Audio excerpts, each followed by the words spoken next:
Leçon de l'école du sabbat mardi 12 septembre 2023. Le grand conflit dans les lettres de Paul. Le grand conflit dans les lettres de Paul. Lisons Romains chapitre 13, le verset 11 à 14. Là, il est écrit: Cela importe d'autant plus que vous savez en quel temps nous sommes. C'est l'heure de vous réveiller enfin du sommeil, car maintenant, le salut est plus près de nous que lorsque nous avons cru. La nuit est avancée, le jour approche. Dépouillons-nous donc des œuvres des ténèbres et revêtons les armes de la lumière. Marchons honnêtement comme en plein jour, loin des excès et de l'ivrognerie, de la luxure et de l'impudicité, des querelles et des jalousies. Mais revêtez-vous du Seigneur Jésus-Christ et n'ayez pas soin de la chair pour en satisfaire les convoitises. Amen. 1 Thessaloniciens 5, le verset 6 à 8, là il est écrit: Ne dormons donc point comme les autres, mais veillons et soyons sobres, car ceux qui dorment, dorment la nuit, et ceux qui s'enivrent la nuit. Mais nous qui sommes du jour, soyons sobres, ayant revêtu la cuirasse de la foi et de la charité, et ayant pour casque l'espérance du salut.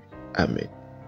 2 Corinthiens 10, le verset 3 à 6, là il est écrit: Si nous marchons dans la chair, nous ne combattons pas selon la chair, car les armes avec lesquelles nous combattons ne sont pas charnelles, mais elles sont puissantes par la vertu de Dieu pour renverser des forteresses. Nous renversons les raisonnements et toute hauteur qui s'élève contre la connaissance de Dieu, et nous amenons toute pensée captive à l'obéissance de Christ. Nous sommes prêts aussi à punir toute désobéissance lorsque votre obéissance sera complète. Amen. Comment ces versets se comparent-ils à Éphésiens chapitre 6, le verset 10 à 20? Selon vous, pourquoi Paul utilise-t-il ce genre d'imagerie?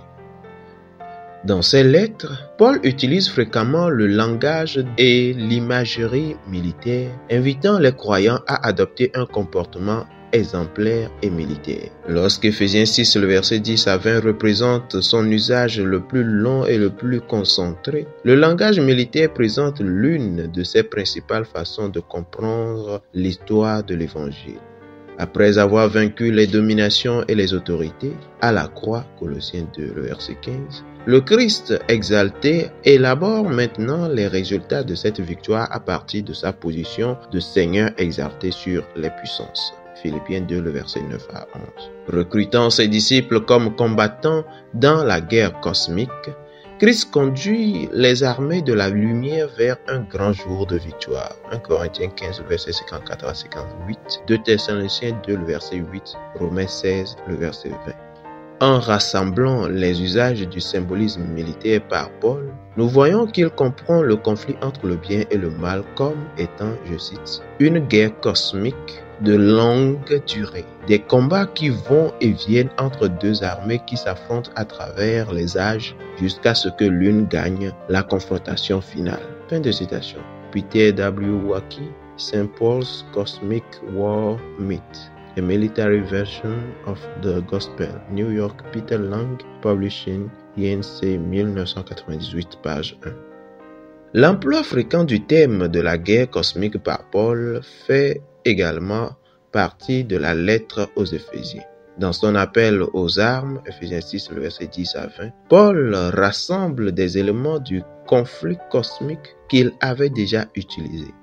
L'habilitation des croyants d'une immense puissance, Éphésiens 1, le verset 18 à 20, Éphésiens 3, le verset 16 et 20, par Dieu, la victoire et l'exaltation de Christ au-dessus de toute puissance, Éphésiens 1, le verset 20 à 23, les croyants en tant qu'armée ressuscitée de ceux qui étaient autrefois morts par les péchés, mais maintenant habilités par leur identité avec le Christ exalté, est capable de lutter contre leur ancien maître des ténèbres. Éphésiens 2, le verset 1 à 10. Le rôle de l'Église dans la révélation aux puissances des ténèbres de leur sort à venir.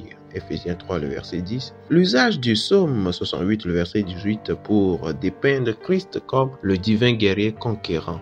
Éphésiens 4, le verset 7 à 11. Et l'appel aux croyants à revêtir des vêtements de l'Évangile. Voir Éphésiens 4, le verset 20 à 24.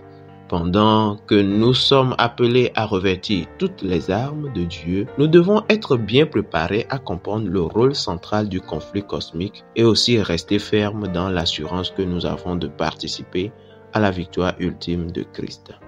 Quels sont les moyens par lesquels vous avez personnellement vécu la réalité non seulement de ce conflit cosmique, mais aussi de la victoire que nous pouvons revendiquer pour nous-mêmes en Jésus?